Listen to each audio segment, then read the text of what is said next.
Les pido por favor que puedan apagar por ahora sus micros, porque si no vamos a tener mal audio. Y en todo caso,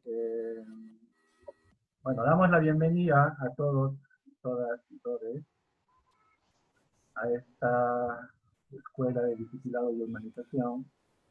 En este primer tema sobre resiliencia. Y bueno, como saben, muchos de los que han participado, para este primer tema se había decidido tocar el tema de resiliencia y hubieron unas presentaciones de Simón Pedro Arnold, que ya todos deben conocerlo, pero él es teólogo, comunicador y pertenece al orden de los benedictinos. Luego tenemos al hermano a Billy Gutiérrez, adelante. Él es psicólogo. También va a estar presente Elba Arangüena, me entendía que ella es pedagoga. Y bueno, lo que yo les propongo es que tengamos intervenciones de no más de 5 minutos para que, digamos, también podamos tener la participación de todos los estudiantes que se han unido al debate. Pero digamos, entre Simón, Billy y Elba, se estarían presentando primero, digamos, su propuesta o su posición, y luego ya daremos paso eventualmente a todos los participantes que quieran intervenir. Lo pueden hacer también a través del chat, si desean hacer preguntas, pero en todo caso, dentro de esta dinámica, Billy, Simón y Elba estarían interviniendo constantemente, ¿no? No sé si alguien tiene alguna otra sugerencia o damos pase al debate, ¿no? Bueno, en todo caso, vamos a pedir que cuando algún hermano esté interviniendo, todos puedan apagar su micro para que, vuelvo a recalcar, no tengamos problemas con el audio. Y si alguien desea hacer preguntas, también se puede hacer por el chat, o puede hacerlo a través del audio, levantando la mano, ¿no? Bueno, entonces yo le doy paso a, no sé quién quiere intervenir primero, Simón, o Elba, o Billy. En todo caso, seguimos el orden en el que se había hecho la disposición de las clases, que era primero Simón con el enfoque teológico, luego Billy, que era el enfoque psicológico, y luego Elba con el enfoque pedagógico. Entonces le damos pase a Simón Pedro para que pueda iniciar con el debate.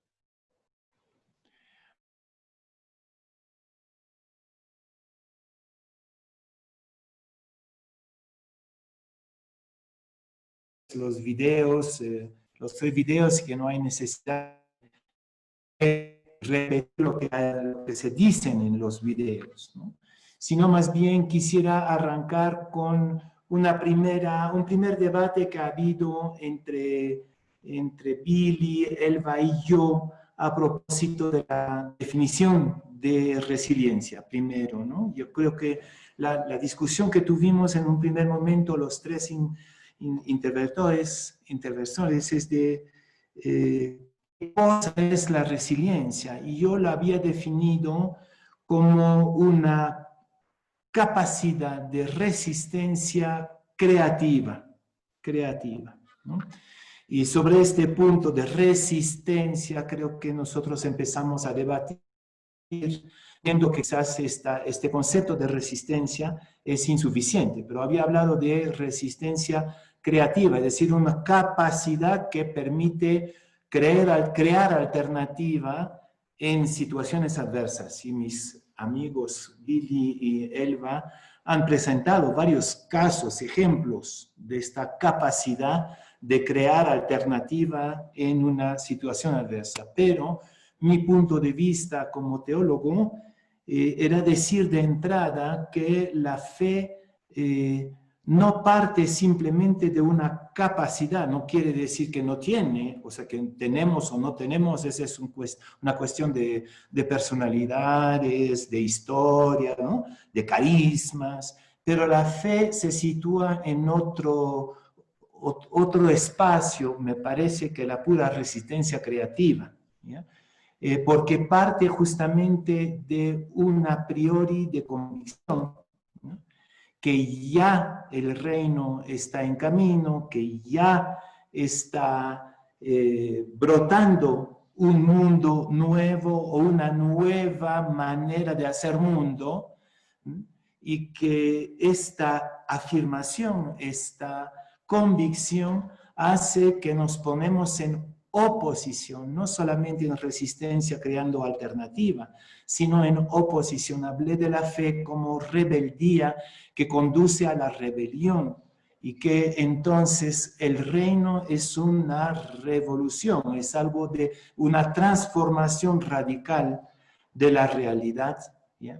No quiere decir que el creyente no necesite resistencia, no necesite resiliencia, pero que su planteamiento de creyente es una apuesta revolucionaria y entonces he dado ahí algunos elementos de esta convicción, por ejemplo, que las relaciones, que Dios es relación, que Dios es amistad del cosmos, estos son los grandes a priori de la fe, y el último a priori que quizás les habrá chocado un poco diciendo que la gracia es el erotismo de Dios.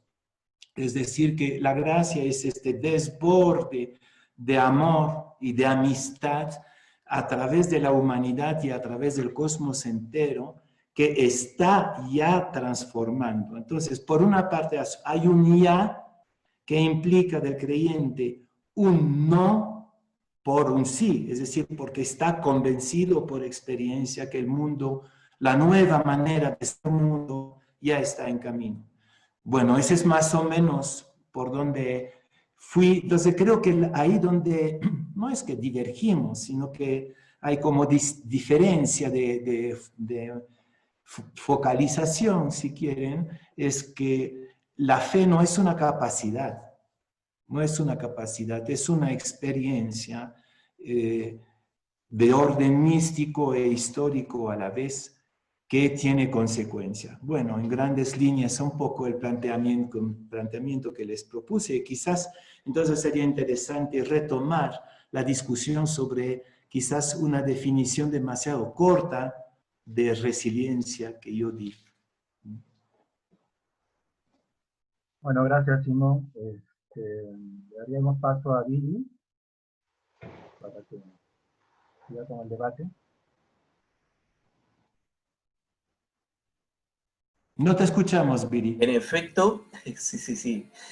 Una de las cuestiones que se abrió al comienzo cuando expusimos este tema de resiliencia fue precisamente el tema de resistencia, ¿no?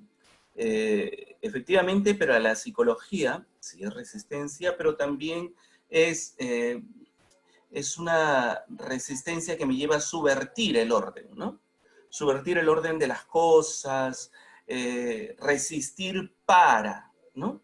Para salir del entorno adverso en el que estoy viviendo. En ese sentido, la resiliencia para la psicología sí es capacidad individual, pero que se ejerce, se refuerza a nivel comunitario. Y cuando hablábamos a nivel comunitario en psicología, hablamos que la resiliencia se entiende a través de los vínculos que establecemos. Y cuando hablamos de vínculos, sí estamos hablando de una experiencia. Por eso me gustaba mucho esto de me gusta mucho esta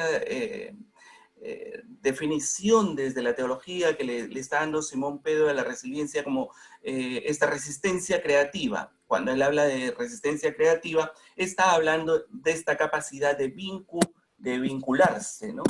De vincularse, y para nosotros yo le he puesto en el tema que di, la capacidad comunitaria, ¿no?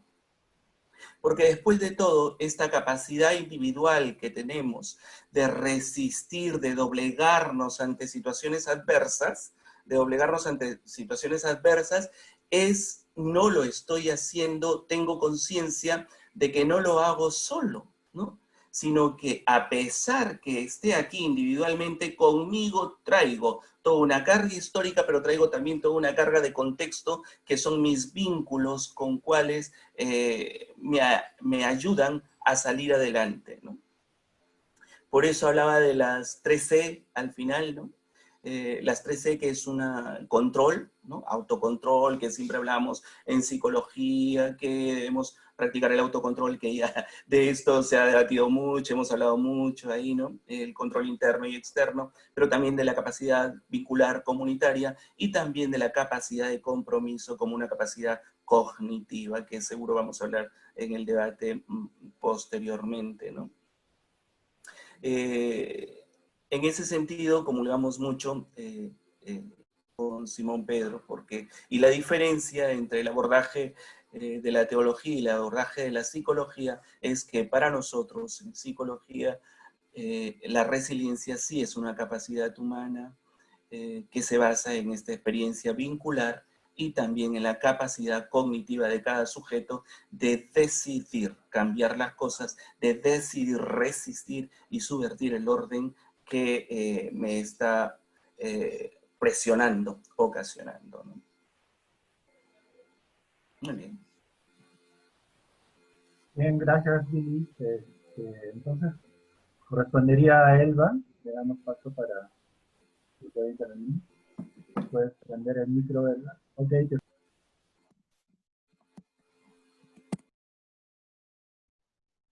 ¿Dónde está Elba? No.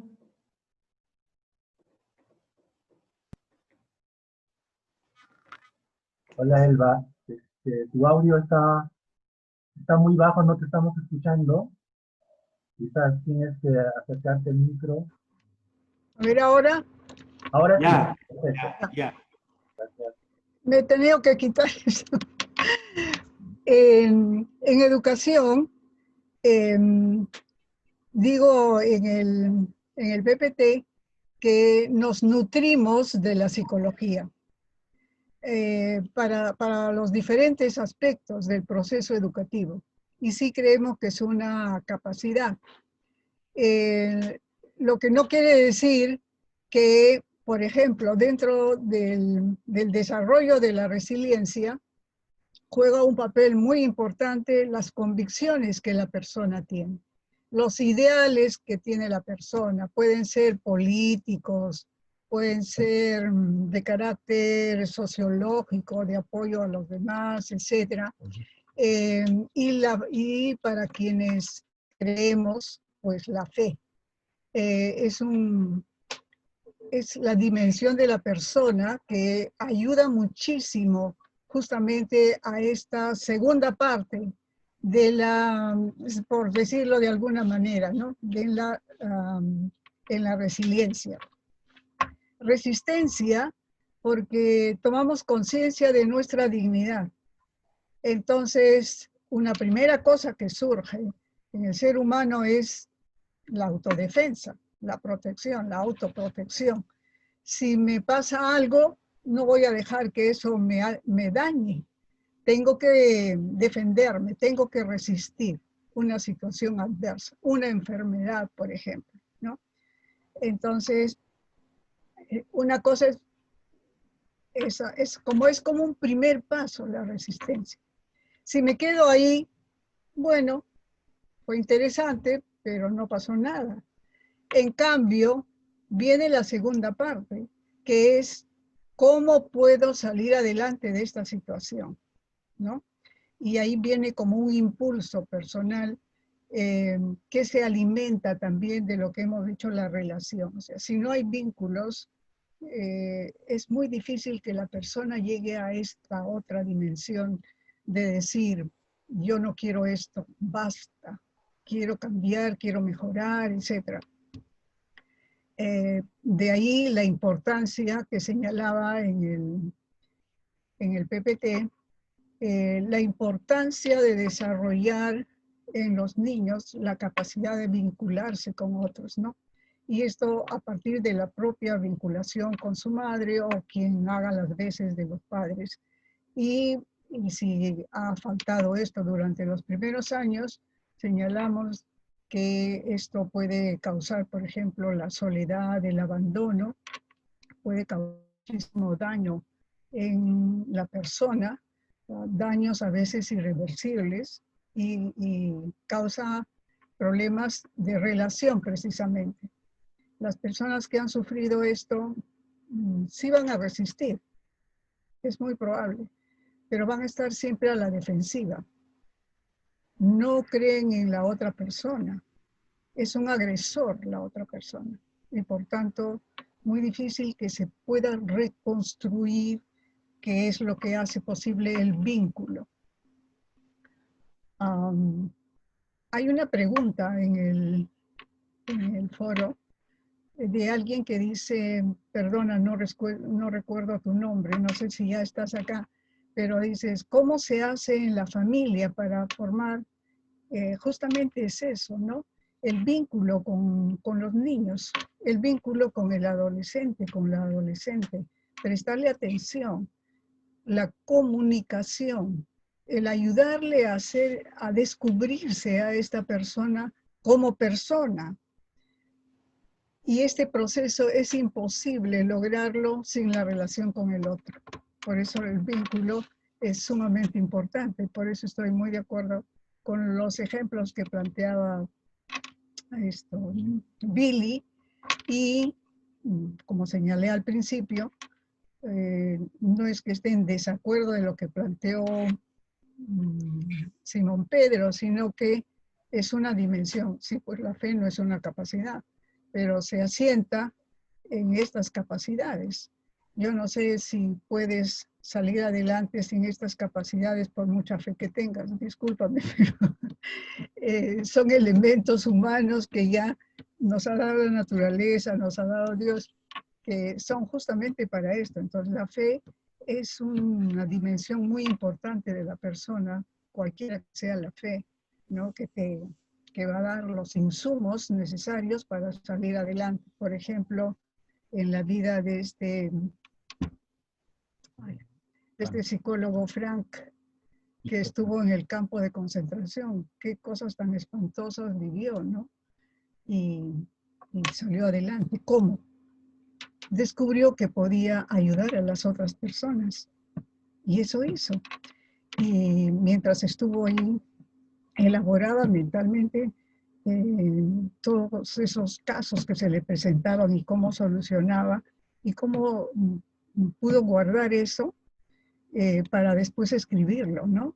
Él no sabía si alguna vez podría hacerlo porque no le permitían tener ni papel ni lápiz.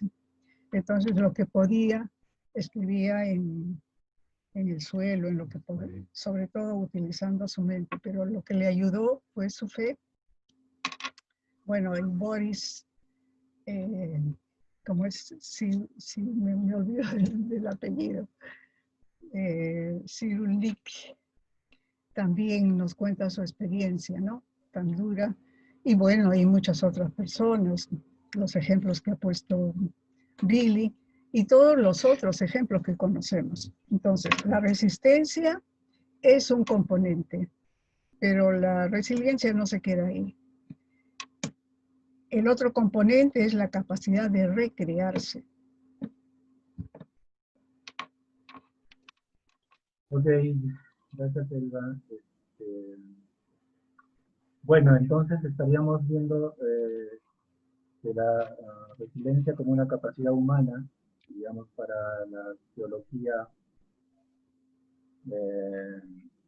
dentro de la fe, esta no sería considerada como tal, Y dentro de la psicología y la pedagogía, bueno, sí, ¿no? Consideradas como una capacidad humana, que también está vinculado a la cuestión que da paso a la fe.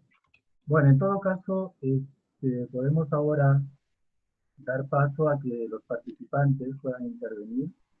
Les pedimos que puedan hacer su crítica o su participación de manera muy precisa, concreta, un máximo de 5 minutos. Entonces, damos paso a la intervención para este debate de los participantes. No sé quién se anima primero.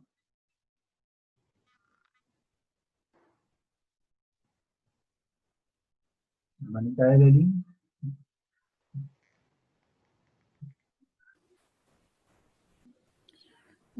Bueno, buenas. Katy, no sé. Ok, le damos paso a Katy. Tu micro, Katy.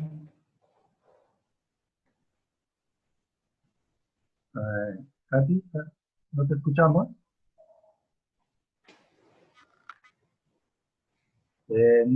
No se te escucha, Katy. Tal vez el audio de tu...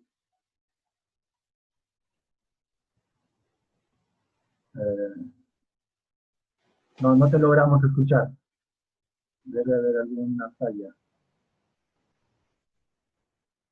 Bueno, en todo caso, damos paso a otra persona y luego ya retomamos con Katy.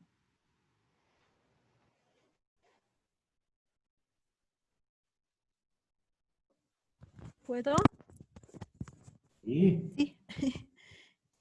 Adelante, adelante. Sí, ya. Es la primera vez que participo, así que el tema me llamó mucho la atención. Justamente pienso que la ponencia de Simón Pedro, tengo como un comentario, ¿no? El hecho de que es muy importante ver nuestra imagen de Dios que tenemos para poder llegar a esa fe que Él nos habla. Y sin duda alguna es como un avance, podríamos decir, una solidez en la fe, pero me parece que influye mucho esta imagen de Dios que muchas veces se queda desde que éramos niños en la familia, cómo lo recibimos, cómo lo percibimos. Pero no obstante, creo que con lo que ha señalado Billy y Elba, es muy importante la integración de esta fe con nuestra vida humana. Y entonces yo noté que la ponencia de Billy y Elba son muy complementarias, pero también justo desde las relaciones que vengo teniendo aquí en Bolivia con las personas, creo que hay una falta de autoconocimiento. Yo no sé si diría, casi me he chocado en este tiempo con tantas personas que tienen una autoestima baja. Entonces, el descubrir esta capacidad la siento como frágil, ¿no? Y por otro lado, siento que falta mucha formación adecuada, sea en el colegio, en la universidad, en los lugares donde nos encontramos las personas, ¿no? Una formación realmente profunda, ¿no? Y que también nos ayude a esa autoformación y que también sea motivo de crecer, ¿no? En esta formación. Entonces, creo que son, podríamos decir, desafíos quizá, porque yo veo que en esta situación de pandemia que vivimos, nuestra autoestima ¿cómo se dice? Se viene abajo, ¿no? Con tantos problemas, tantas muertes, y veo aquí, al menos en Bolivia, ¿no? Mucha situación difícil que está afrontando las mismas autoridades por esta fragilidad, por esta falta de formación, de preparación, cómo enfrentarlo, ¿no? Pero sí creo que es muy importante para toda persona integrar nuestra fe con la vida, ¿no? Entonces, en las 3 ponencias yo le encontré como la palabra clave, ¿no? Integralidad.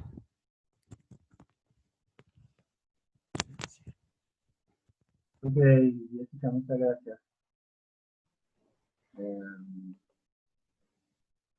Tenemos una pregunta acá ya de Lucy, o una reflexión, me parece. Le voy a proceder a leerlo. Lucy dice, así como con el apoyo de un psicólogo, un trauma se resignifica en arte. ¿Será que no necesitamos una experiencia de estar acompañados para pasar por la adversidad? Y aunque no tenga capacidad para creer, hay un sentido, algo que te humaniza, una reflexión nomás. Lucy, por esta reflexión que nos brinda a través del chat. No sé si alguien quiere... bueno, también acá... Billy. Entonces te damos paso a tu intervención, Billy. Yo quería agradecer a Jessica y a Lucy por su intervención, realmente que abre paso también a profundizar un poco más el tema. Lucy, cuando planteas la reflexión acerca de lo que dijo Simón Pedro en su enfoque teológico y basas en la imagen de Dios, que había que trabajar mucho la imagen de Dios, en la que estoy totalmente de acuerdo, ¿no? Para nosotros en psicología, como lo ponía en la exposición, eso se llama paradigma. Y el paradigma, o sea, los esquemas mentales que tenemos, es un requisito fundamental en la psicología para desarrollar la capacidad de la resiliencia, ¿no?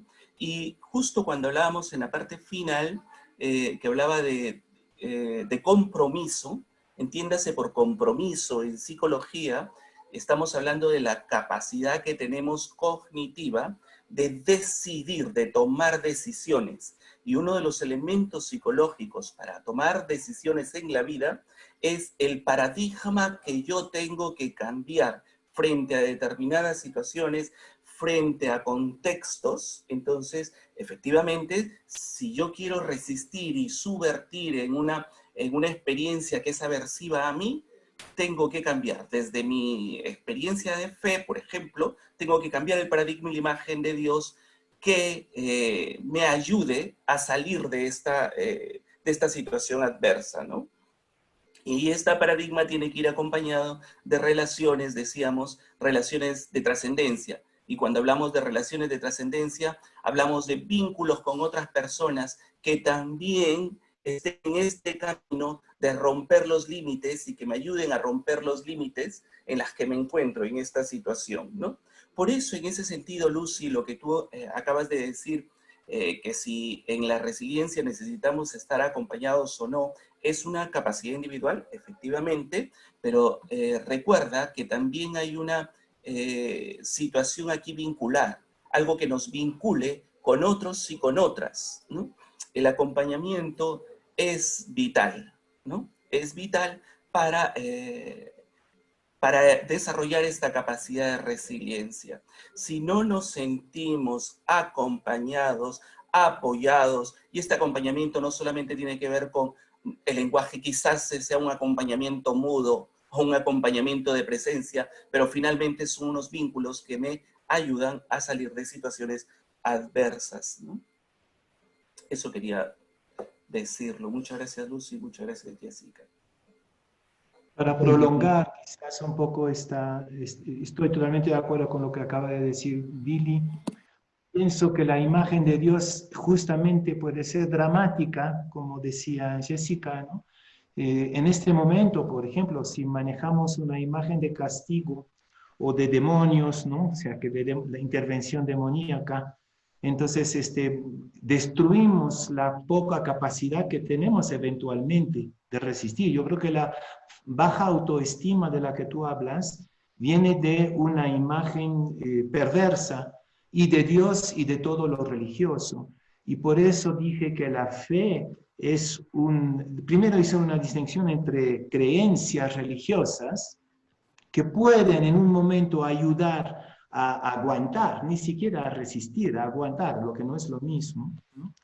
Pero que puede ser al contrario algo que favorezca el desmoronamiento de la persona y la comunidad. Y en cambio he definido más o menos desde el Evangelio la fe como rebeldía, como rebelión, y Dios como amistad. Entonces yo creo que son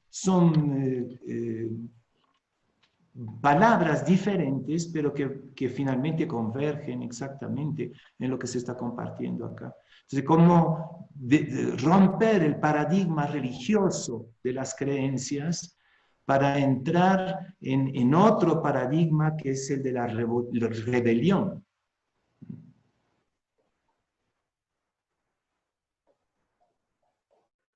Bueno, está con la intervención del señor. Buenas tardes. Bueno, Lisette, sí, te damos paso. Pero también había una pregunta de Ana, entonces, pero bueno, adelante, Lisette. Yo quería agradecerles por los videos. Ha sido muy, muy bueno para aprender y también para pensar. Pensar también se llama a mirar hacia ti mismo, ¿no?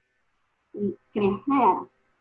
Y estaba muy feliz con la palabra de la República de los Amigos. Que todos estamos llamados, todos en cualquier acto estamos llamados a hacer lo que ha mandado Dios, ¿no? El amor, los valores, la magia de la vida, ¿no? O sea, favorecer la vida.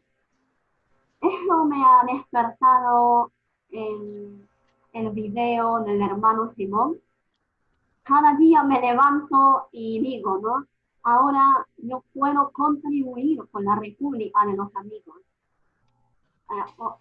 Si voy a la calle y puedo ver un mendigo, puedo darle más. Tal vez antes le daba 50 céntimos, pero ahora pienso que puedo hacer algo más. Puedo darle algo más, ¿por qué no? Porque tiene mucho sentido. Cada uno puede hacer algo, ¿no? Para construir la república. Y eso quería agradecer y contribuir con esa parte. Gracias.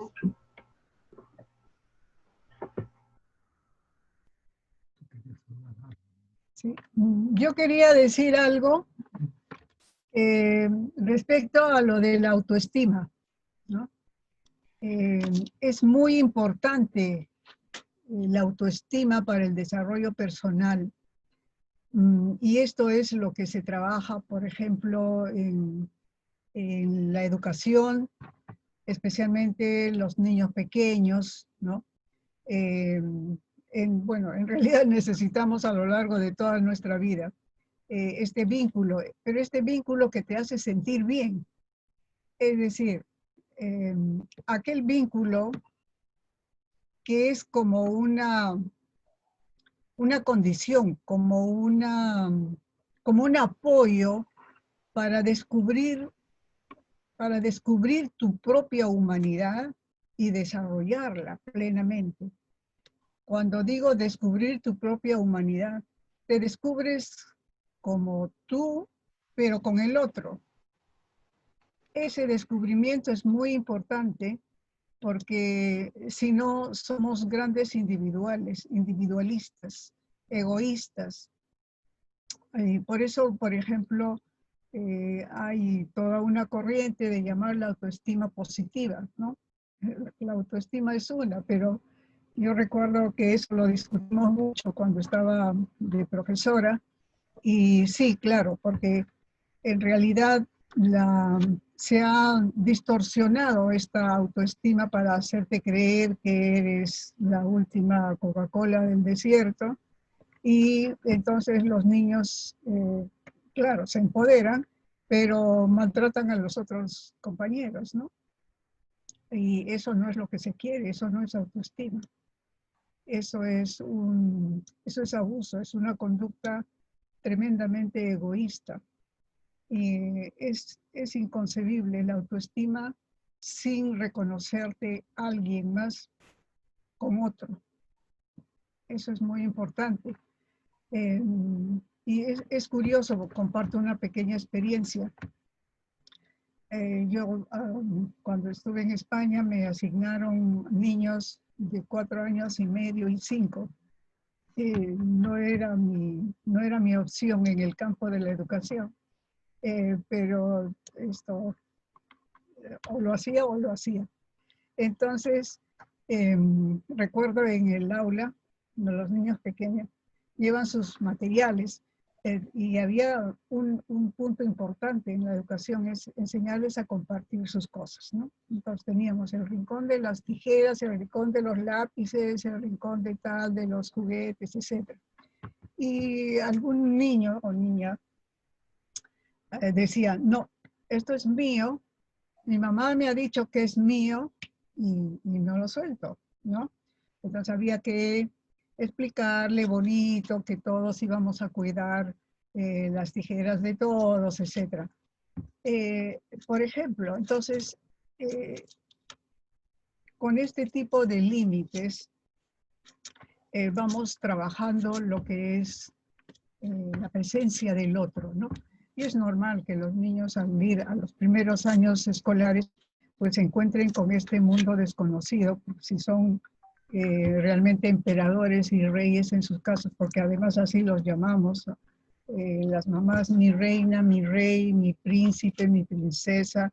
Entonces, esa es la idea con la que van los niños al colegio y no quieren reconocer que puede haber otro rey, ¿no? Y de mayores igual, o sea, hay, no solamente allá, acá en Lima me tocó trabajar también con niños, ya después, porque no encontraba trabajo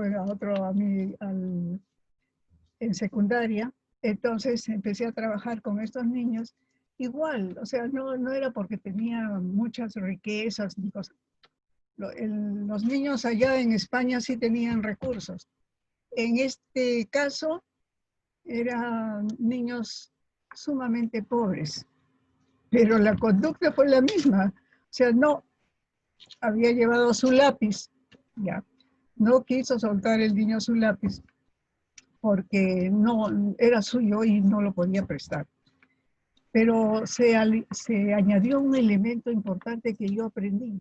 El niño no quería soltar su lápiz no solo porque no quería compartir, sino porque no iba a tener otro.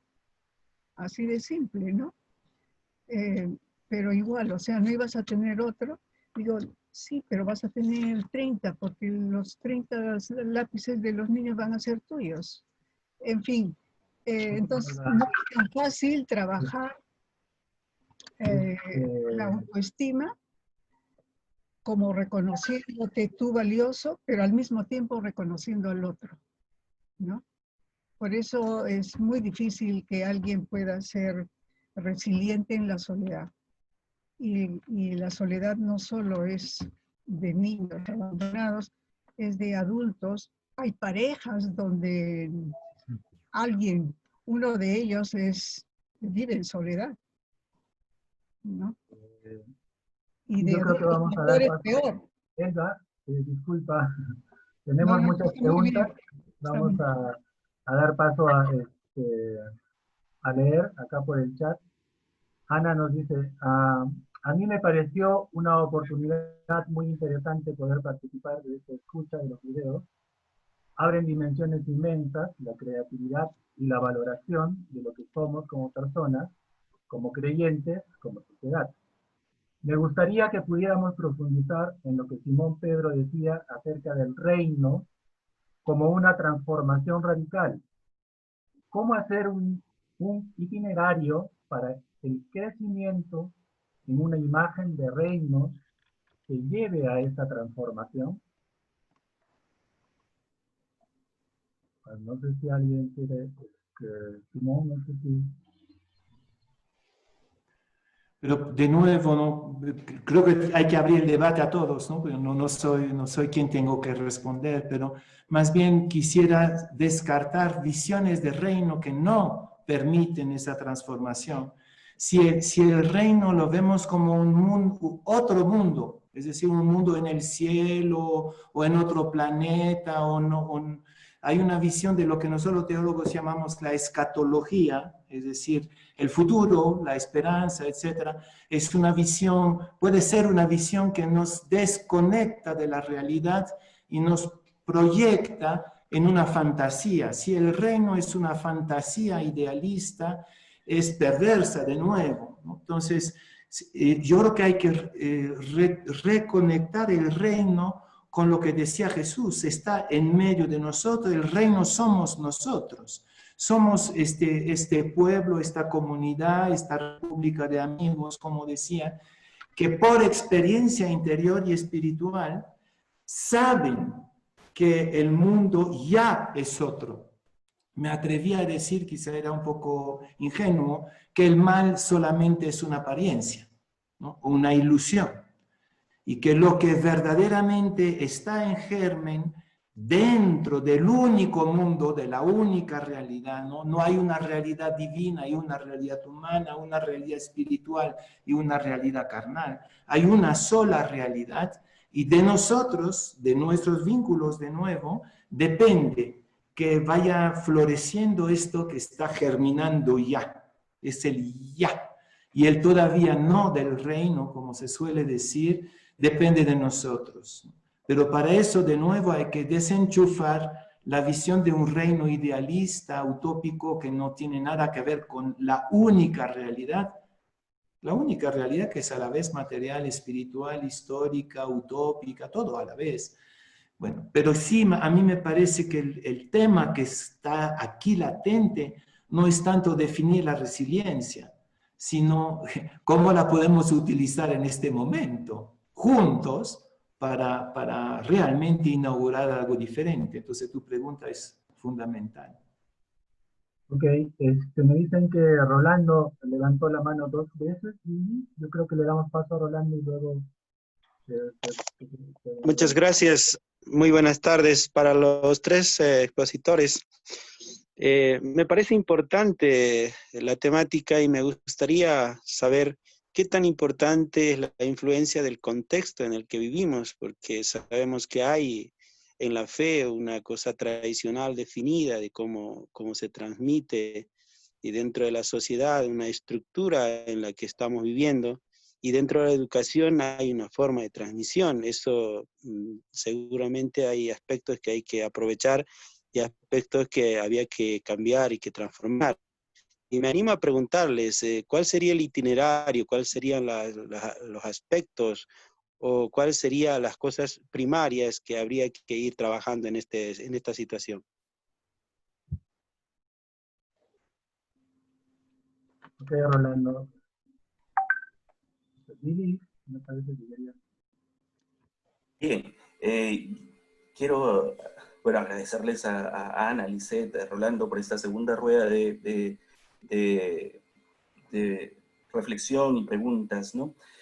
Referente a lo que decía Ana en esta transformación radical, ¿no? Y lo que propone, nosotros, desde la psicología abordábamos y decíamos, y que lo explicamos muy bien en el video, de el control interno y control externo, ¿no? El control interno es la capacidad que el individuo tiene, que todos nosotros tenemos, de pensar que nosotros podemos cambiar determinadas situaciones y que de nosotros depende el hecho de hacerlo, ¿no?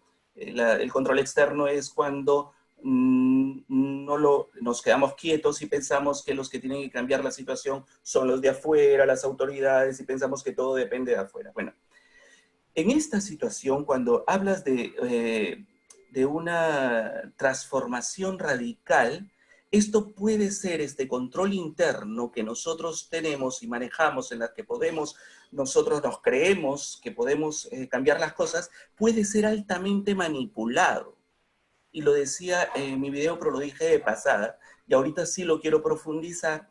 La religión tradicional, la religión que se nos ha venido imponiendo, ¿no?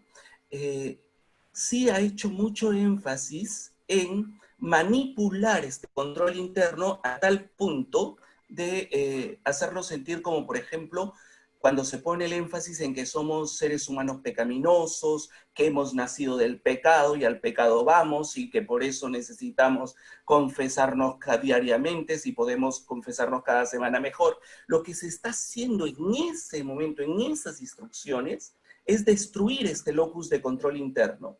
Y al destruirlo, la persona se encuentra sin piso, porque ya no depende de él. ¿Ves que somos naturalmente pecaminosos? Y que todo lo que hagamos, olamos y digamos va a ser pecado. Entonces, si no trabajamos este aspecto desde lo religioso, por eso venía el paradigma, venía esta transformación radical, ¿no? Si no trabajamos este aspecto de control interno, toda nuestra vida está abusada, ¿no? Es como cuando en la violencia familiar, por ejemplo, cuando se abusa de una mujer y se le violenta, el marido o el varón le violenta todo este control interno y lo deshace de tal manera que se hace totalmente dependiente de lo exterior. Es exactamente lo mismo. Por eso cuando se habla de una república de amigos, es esta decisión de formar amigos, de tomar amigos y que esto me lleve a transformar, que yo puedo, yo decido, ¿no? Por eso necesitamos un cambio de paradigmas. Y en cuanto al contexto que decía Rolando, efectivamente, Rolando, precisamente este es el itinerario, ¿no? Que hay situaciones, que esto se encarga la pedagogía, que dependen de nosotros, la mayoría de situaciones, depende de nosotros el cambio, pero también esperamos que haya externamente un apoyo para que este cambio sea posible. Es decir, un equilibrio entre el control interno y externo. Tengo que trabajar ambos, ¿no? Ambos dentro de este contexto. En la pandemia, por ejemplo, hay un control externo evidente que escapa a lo nuestro, que es un virus que está aquí, que nos va a contagiar a toditos y que un porcentaje de la población está muriendo, ¿no? Eso es algo externo, pero que de mí depende también lograr que haya menos infectados, lograr que haya menos muertos o lograr luchar, sumarme a la lucha para que esto nunca más se vuelva a repetir. Me explico, ¿no? Dentro de este contexto, el itinerario de trabajar es este equilibrio de control interno y externo que nosotros en psicología lo denominamos en una sola palabra, el autocontrol. Cuando hablamos de autocontrol, estamos hablando de este equilibrio, ¿no? Qué bello sería si todos tomamos la decisión de hacer de esto una república de amigos y no permitir que nadie vuelva a tener la misma experiencia nefasta que estamos teniendo hoy día a nivel mundial con la pandemia, ¿no? Ok, tenemos dos intervenciones acá en el chat.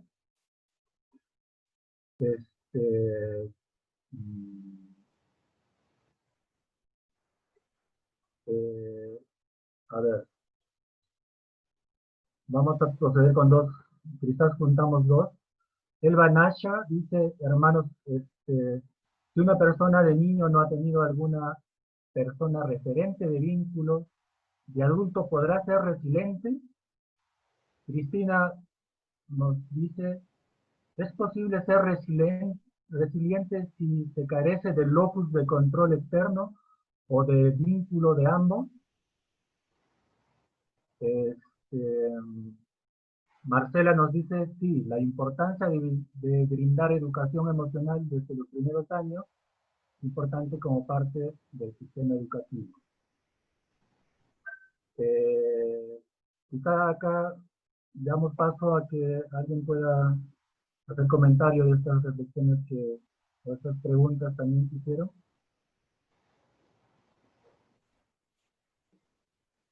Bueno,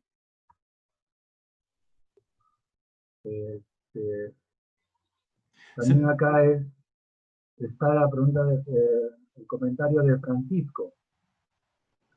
Dice, la frase que puso Elba al final de Víctor Frank acerca de la libertad para decir qué hacemos con las circunstancias, me parece hay que tomar conciencia de que tenemos esa capacidad. Podemos caminar hacia una resiliencia.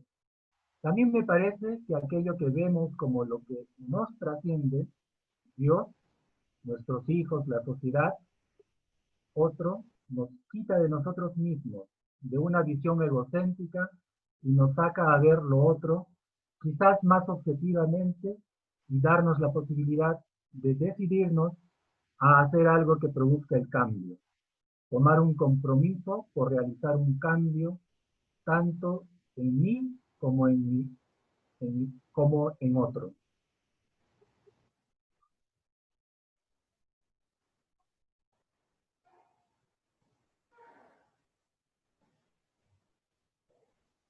Bueno, no sé, Billy,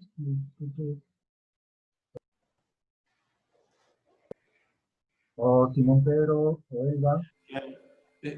Me parece que, bueno, estamos como profundizando, ¿no? Esta doble dimensión que señala Lili de autocontrol, es decir, del locus externo y del locus interno.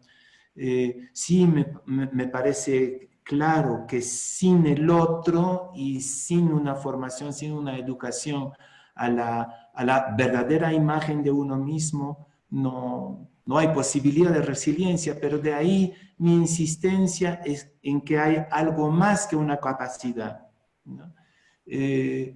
La capacidad es indispensable y desde la perspectiva de la fe la tenemos todos como una posibilidad, sí, esta capacidad está puesta en cada ser humano. El problema es que no la desarrollamos o la desarrollamos con paradigmas mortíferos, como lo acaba de denunciar Billy, como lo dije también antes. Hay una religión o un tipo de creencia que mata esta capacidad que creo que es innata. Cuando digo que es innata, ese es un acto de fe. Es un acto de fe. Entonces, por eso creo que el acto de fe, primero en lo humano, en el sentido de lo humano, es indispensable. Yo tengo que tener una fe en mi hijo, una fe en mi compañero, una fe en el otro, para creer que hay esa capacidad y darle posibilidad de desarrollo, ¿ya? Y creo que la perspectiva de la fe en ese sentido va más allá de la resiliencia, es como una cólera, una indignación, porque así no es, ¿no? Cuando hablamos en el lenguaje cristiano de vocación, ¿no? Vocación, nosotros creemos que cada ser humano tiene algo que aportar. Esa es la vocación. Cada uno tiene que aportar a la construcción de la república de los amigos, que sea creyente o no creyente. La vocación es una antropología teológica, diría yo, ¿no? Es creer que cada ser humano es deseado, amado y necesario. Entonces yo creo que la fe es algo que despierta la capacidad de resiliencia. Sin fe, se me viene ahora, ¿no? Se me ocurre, si no tengo fe en ti, ¿cómo voy a poder suscitar un vínculo que desarrolle la resiliencia? Yo creo que en ti hay esa capacidad de amigo, ¿no? Y bueno, si esta fe es la fe en la trascendencia, pues es una de las dimensiones de la fe, pero la primera fe es la fe en la humanidad, en el otro, que es algo más que una capacidad. Ya vamos llegando al final, entonces como que vamos redondeando, voy a leer como última intervención la de Carle, que dice: desde mi experiencia personal, la religión o mejor dicho, mi fe me ayudó mucho a desarrollar una gran capacidad de resiliencia, tener una mirada de esperanza y permitirme levantarme muchas veces de tantas dificultades por las que pasamos. Sentir que no estoy sola me da fuerza y mucha esperanza. Entonces, Muy bien. Gracias. Bien, yo solamente quisiera terminar con lo que, bueno, con lo que todos han dicho, pero sí, en efecto, la resiliencia también es una capacidad de salir de la visión egocéntrica, ¿no?, de cada uno. Por eso el enamoramiento, visto desde la psicología, es el mejor ejemplo de resiliencia, ¿no? ¿Por qué? Porque en el enamoramiento yo no me fijo solo en mí, ¿no?, sino también me fijo en la otra persona, en el otro, en la otra, ¿no? Y salgo de mí para dar lo mejor de mí al otro, y de la otra o de la otra persona escojo lo mejor de ella, ¿no?, o de él. Esa capacidad de salir de esta visión egocéntrica es lo que me lleva a resistir, lo que me lleva a subvertir el orden, lo que me lleva a sentir que soy deseado, amado, y que el otro se convierte en necesario en mi vida, y la otra persona se convierte en necesario en mi vida.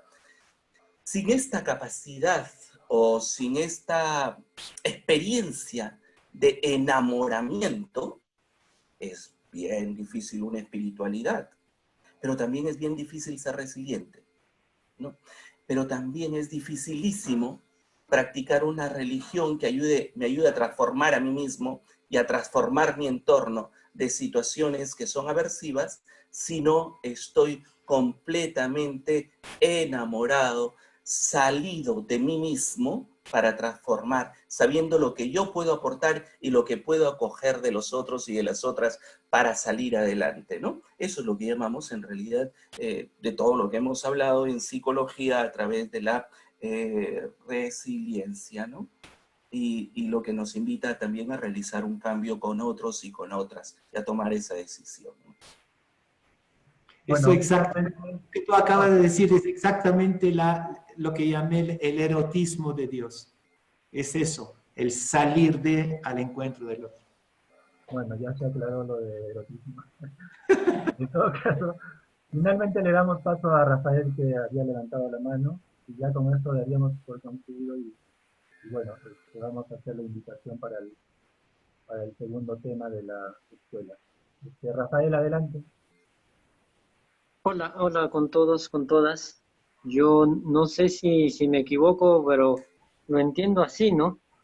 Entiendo que lo que nos cuenta Billy del locus de control interno y externo, así como las capacidades de las que hablaba Elba, ¿no? Fruto de nuestra niñez, incluso de nuestra gestación, que nos esperan con amor nuestros padres, todo esto, todo este proceso está dentro del ser humano como esta capacidad, y que también a través de la razón, ¿no?, de poder entender estas cosas, el locus interno, externo, pues nos facultan para ser más resilientes, ¿no?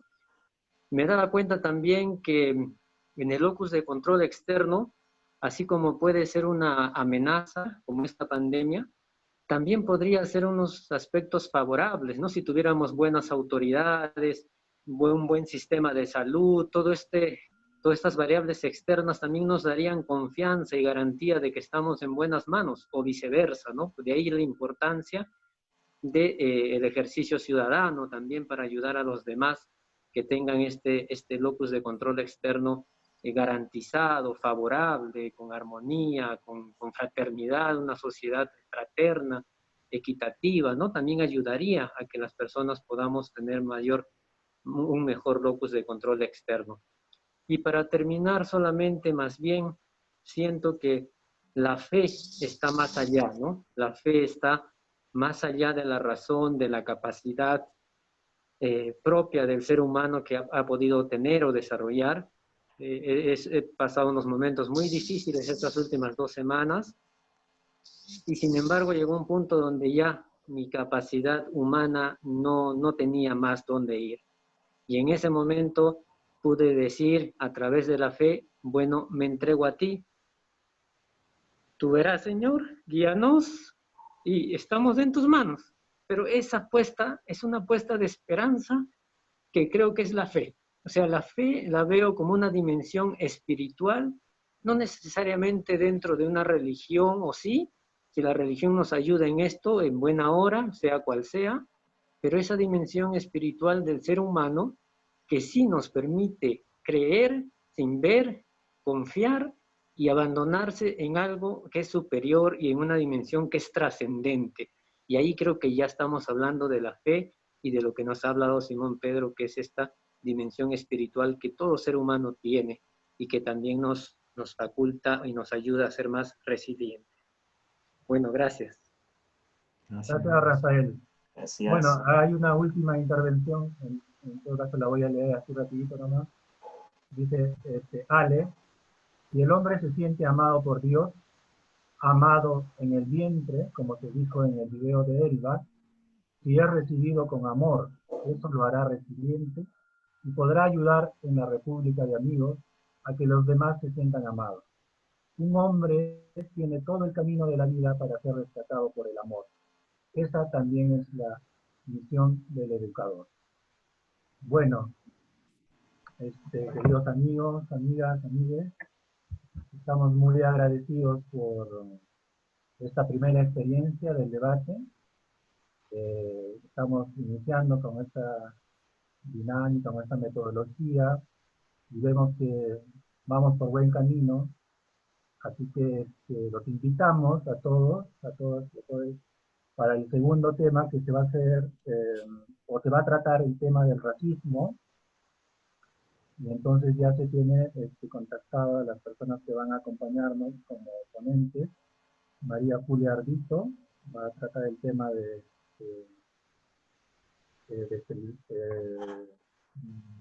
digamos, enfoque psicoanalítico. Nuestro hermanito César Barahona nos va a acompañar también con el tema del racismo desde el enfoque histórico. Y luego el reverendo David Limo tratará también el tema de exclusión desde la guía de la opción sexual y demás. Entonces, todos están, y todas y todos están invitados a que sigamos participando de esta experiencia de la Escuela de Discipulado y Humanización. Les agradecemos otra vez su participación y le damos paso a Simón, que quiere decir algo. A ver. Es que te olvidaste del aporte también teológico de Francisco Donat también. Francisco nos va a dar la perspectiva teológica. También más tarde el enfoque teológico, perdón. Como son 4 sábados, entonces al final tendremos el debate. Pero en todo caso, estén atentos a nuestras redes, en YouTube, siempre se van a estar colgando los videos. Los que están inscritos en el aula virtual, también van a recibir todo el tiempo mensajes a sus correos sobre las actividades, y les pedimos que se vayan soltando, porque la idea del aula es para que puedan participar en el foro, en sus comentarios. Y luego también tenemos la página web donde también están colgados los videos, y la página de Facebook.